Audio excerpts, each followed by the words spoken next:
अस्सलाम वालेकुम सबको, बिरयानी एंड मी में वेलकम। तो बिरयानी एंड मी में आज हम जिस चटनी को लेके आए हैं वो है इमली की चटनी।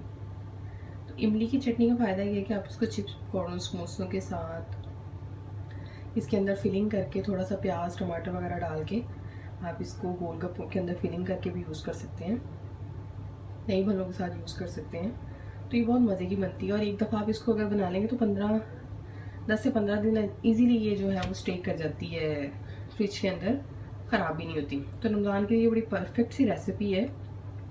तो इसके इंग्रेडिएंट्स के साथ आज हम स्टार्ट करते हैं। एक कप मैंने इमली ली है और इसको मैंने ओवरनाइट जो है वो पानी डाल के सोक कर लिया और सुबह मैंने आज इसके सीड्स निकाल दिए और 1 मिनट के लिए इसको ग्राइंड कर लिया ताकि इसकी फाइन सी कंसिस्टेंसी आ जाए।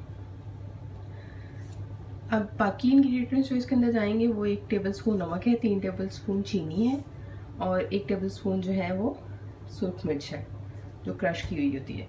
5 से 6 चम्मच मैंने पानी के लिए हैं।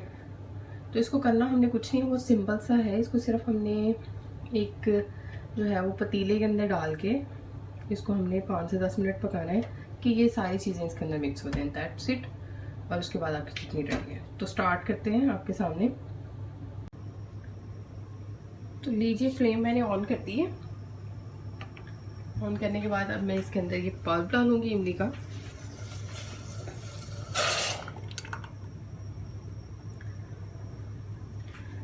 बाकी इसको हम साफ कर लेंगे ये पानी डाल के ताकि कुछ भी ज़ाया ना हो। पानी तो वैसे भी हमने डालना ही था।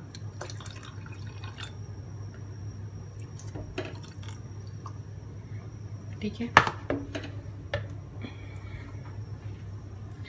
और ये तीनों के तीनों इंग्रेडिएंट्स के अंदर चले जाएंगे, नमक, सुरख मिर्च और चीनी।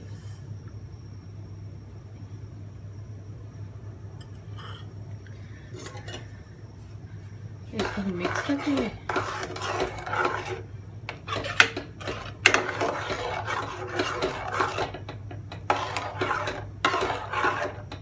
और इसको हम बॉयल आने तक 2 या 3 बॉयल आने तक पका लेंगे।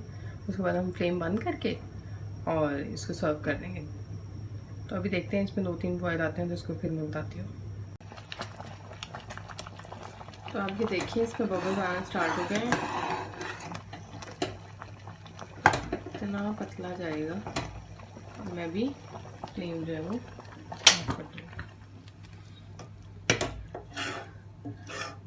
जब ये ठंडी हो जाए तो आप इसको स्टोर कर सकते हैं किसी भी एयर टाइट कंटेनर के अंदर। तो ये इजीली बहुत दिन चल जाएगी। अगर तो आप इसको रेफ्रिजरेटर में रख रहे हैं या फ्रिज में रख रहे हैं तो ये 8-10 दिन आराम से जाती है। तो ये मैं भी निकाल के आपको थोड़ी सी दिखाती हूँ। लेकिन अगर आप नहीं रखना चाहते इसको फ्रिज में, बाहर रखना चाहते हैं, तो आप ऐसा कीजिएगा कि इसके अंदर 1 टेबलस्पून सिरका डाल दीजिएगा। तो ये बाहर भी आराम से 5-6 दिन स्टे कर लेगी। ऐसी इसकी शक्ल बनेगी, बड़ी मज़े सी। ये तीखी मीठी और मतलब मिक्स है इसका टेक्सचर रहेगा। और चीनी और नमक आप अपने अकॉर्डिंगली इसको ज़्यादा कम भी कर सकते हैं। मैंने नॉर्मल सा ही डाला था। अगर आपको ज़्यादा चीनी डालना है तो आप 1-2 चम्मच इसके अंदर और डाल लीजिएगा। तो मिलते हैं फिर अपनी नेक्स्ट रेसिपी के साथ। Thank you so much. Like and subscribe our channel also. Take care, bye.